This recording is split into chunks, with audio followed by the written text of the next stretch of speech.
3 बार राष्ट्रीय पुरस्कार और 2 बार फिल्म फेयर पुरस्कार जीतने वाले मिथुन को हिंदी सिनेमा के इतिहास के सबसे सफल अभिनेताओं में से एक माना जाता है। उन्हें पद्म भूषण से भी सम्मानित किया जा चुका है। मिथुन चक्रवर्ती ने फिल्म मृग्या से अपने करियर की शुरुआत की। इस फिल्म के लिए डायरेक्टर मृणाल सेन ने उन्हें फिल्म इंस्टीट्यूट पूना से खोजा था। उस दिन सभी छात्र डिप्लोमा और डिग्री के प्रमाण पत्र प्राप्त कर रहे थे। तभी मृणाल सेन की नज़र मिथुन पर पड़ी, जो बड़ी बेफिक्री के साथ कुछ खूबसूरत लड़कियों के साथ फ्लर्ट कर रहे थे। मिथुन का यह अंदाज मृणाल को पसंद आया और 2 साल बाद उन्होंने अपनी इस फिल्म के लिए मिथुन को कास्ट किया।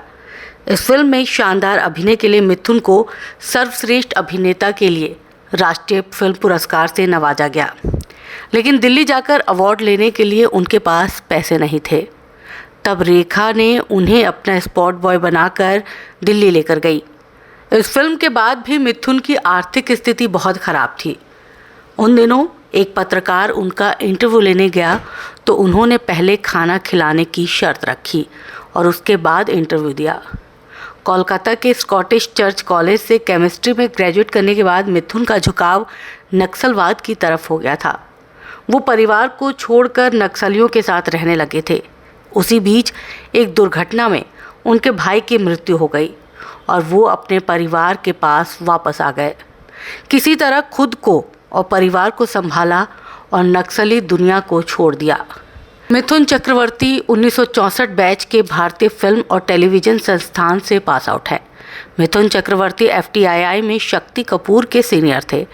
एक इंटरव्यू के दौरान शक्ति कपूर ने बताया था कि मिथुन ने उनकी खूब रैगिंग की थी। मिथुन घंटों तक उनकी रैगिंग किया करते थे। उनकी हालत ऐसी हो गई थी कि मिथुन से गिड़गिड़ाते हुए माफ़ी मांगी थी। FTII से निकलने के बाद जब मिथुन को काम नहीं मिला तो कुछ समय के लिए उन्होंने अपना नाम राणा रेज रख लिया था। कुछ समय तक वो एक्ट्रेस हेलन के स्पॉट बॉय के तौर पर भी काम करने लगे थे। स्ट्रगल के दौरान ऐसा कई बार हुआ जब मिथुन ने भूखे पेट रातें गुजारी। पहली फिल्म मृग्या के बाद भी उन्हें स्ट्रगल करना पड़ा। मृग्या के बाद मिथुन ने 2 अनजाने जैसी फिल्मों में छोटी मोटी भूमिकाएं निभाई। 1979 में रिलीज फिल्म सुरक्षा ने मिथुन को सुपरस्टार बना दिया। इस फिल्म के बाद जाने माने प्रोड्यूसर और डायरेक्टर की लाइन लग गई। लेकिन उस दौर के स्थापित अभिनेत्रियां मिथुन के सांवले रंग की वजह से उनके साथ काम नहीं करना चाहती थी। उस ज़माने में जीनत अमान अपने समय की नंबर 1 हीरोइन थी। उन्होंने मिथुन का साथ दिया। जीनत के साथ मिथुन की फिल्म तकदीर रिलीज़ हुई। इस फिल्म के बाद मिथुन A कैटेगरी के हीरो में आ गए।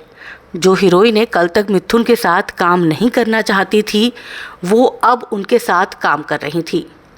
80 के दशक में मिथुन को गरीबों का अमिताभ बच्चन भी कहा जाता था। मिथुन चक्रवर्ती की 1989 में 19 फिल्में रिलीज़ हुई थी। एक्टर ने अपना नाम लिम्का बुक ऑफ रिकॉर्ड्स में दर्ज कराया था। इस बात को तकरीबन 35 साल हो गए हैं, लेकिन आज तक कोई भी एक्टर इस रिकॉर्ड को तोड़ नहीं पाया। फिल्म डिस्को डांसर से मिथुन चक्रवर्ती को ना सिर्फ सुपर स्टारडम मिला, बल्कि ये इंडियन सिनेमा की पहली ऐसी फिल्म है जिसने 100 करोड़ रुपए की कमाई कर इतिहास रच दिया। 100 करोड़ के क्लब में एंट्री लेने वाली मिथुन की ये पहली फिल्म थी।